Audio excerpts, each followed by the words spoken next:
This is my perspective of being on the autism spectrum. So,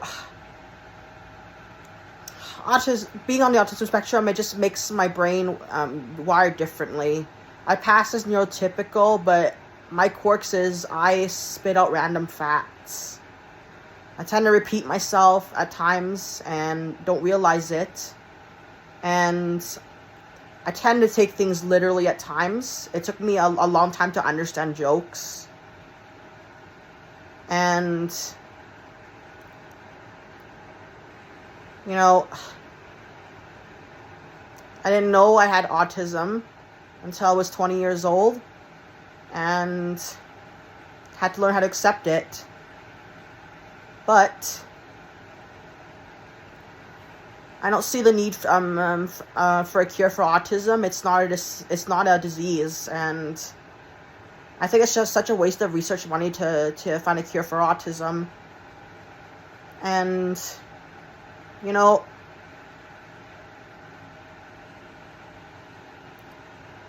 like, it's very mild, so it's just barely noticeable.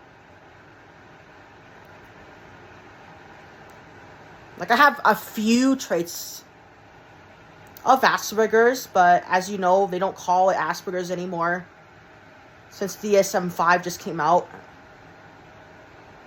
And a couple of you guys made assumptions about me, saying that I have no social life, and it's actually not true. And, you know, just don't assume that people with autism have no social life. Although it can be hard for some of us to make friends.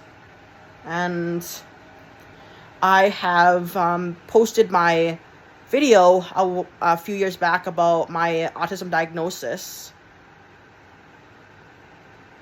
I see things that people don't pick up right away, like patterns and stuff, and like music and math are very alike, so it's very easy to see patterns. And, you know, I can go on and on, but I don't want to bore you guys too much.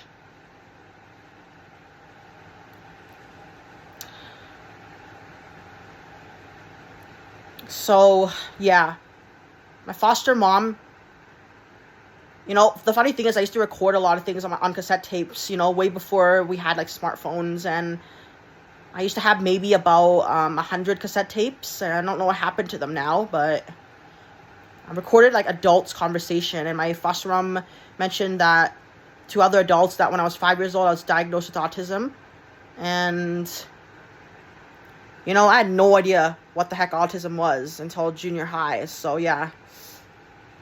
But when you're on the autism spectrum, it's really easy to believe what people say, because, unfortunately, not everything they say is true, because words can lie. And actions never lie. Actions cannot lie, but words can lie. I never understood other teenagers, neurotypical teenagers, like, why they go into peer pressure, and why are they, you know, like, why are they doing something because their friends are doing it? It just made no sense to me at all. I got along better with adults when I was a teenager, not with other teens. I saw them as being immature and childish, and I told them to grow up and stuff. Like, I acted like a little adult in junior high and high school. So, yeah. The hardest thing to really grasp was non-literal meanings of words and jokes. But, you know, there's a lot of benefits to being on the autism spectrum. I guess you see you pick up on patterns quickly, I guess. I guess I like numbers, I like music, I guess I like sciences, you know. And being able to think logically, you know. And a lot of A lot of logical things I said as a teenager never changed now, and I'm 29 years old. When I was 16 years old, my EA, Miss Ropo, got engaged. Her engagement ring was $70,000. And you know what I told her? I said, I think your husband was stupid to spend that much on an engagement ring. And guess what? 13 years later, almost 14 years later, I still think the same thing.